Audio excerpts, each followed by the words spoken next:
Okay, so as we've discussed, we another way of increasing the dose would be to increase the energy of the beam. Okay, so let's have a look at changing the energy of the beam from 6 MV to 10 MV. So I want you to do the same as we've done before in terms of looking up some of the figures that are involved in it. So I'm going to right click on my field, I'm going to go to Properties, General, and I'm going to change this to 10 MV and click OK. I'm then going to go to Planning, Plan Normalization. If you come up with a warning, click OK, and we're going to change it to D max at 10 MV. Okay, so I'm going to click F5 now to calculate.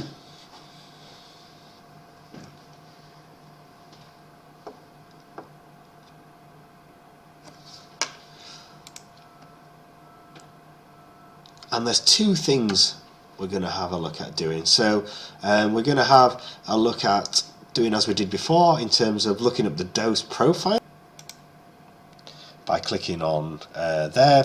So do the same as you did before. And then the other thing we need to have a look at is the dose volume histogram at 10 MV. So we're going to maximize this and click on dose statistics there, and again I want you to have a look at how much of the PTV is being covered by 95% of the isodose. So crosshairs, and we're going to find 95%. It's about there, and you can see that the difference is pretty substantial, isn't it? But what do you think the downside of using a higher energy is? So just have a think about that and hit pause.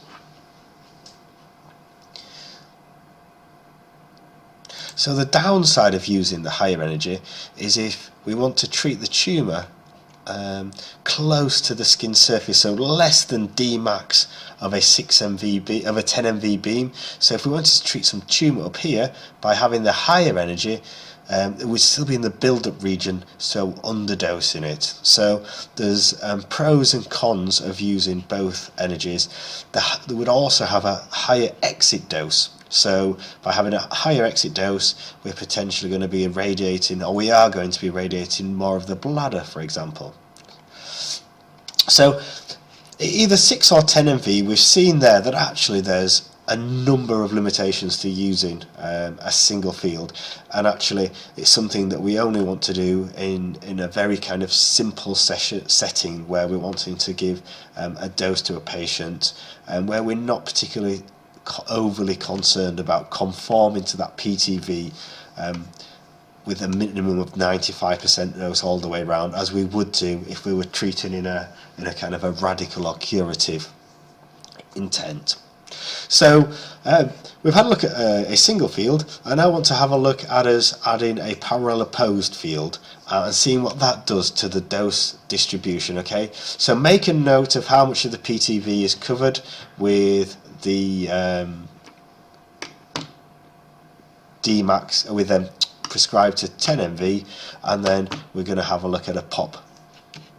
So let's do that now. So what we're going to do is create an additional field. So I'm going to right click on my field, and the first thing I'm going to do is align my field to a reference point, and I've created a point, a midpoint in the middle of the patient. So I click there, and that moves the isocenter there. So if we're doing an isocentric parallel opposed treatment, then the isocenter would be in the middle of the patient there, and that's probably what the most common thing that you would do in your department. I believe some departments are still treating parallel opposed as an applied field, but I think most departments move in the direction of an isocentric treatment. So we've moved the isocenter there, and I'm going to right click, and I'm going to do a new opposing field and click there. So I've now got a new field. I'm going to right click, properties, and I'm going to call that the ant field,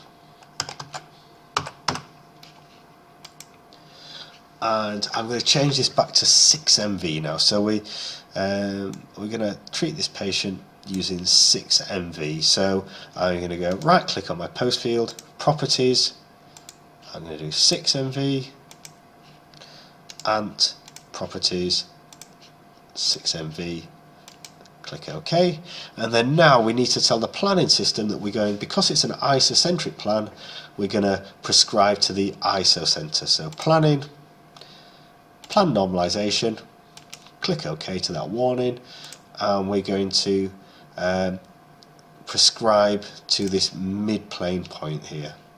Click OK, and then we're going to hit F5 to calculate this, and we're going to end up with our first dose distribution for our parallel opposed treatment.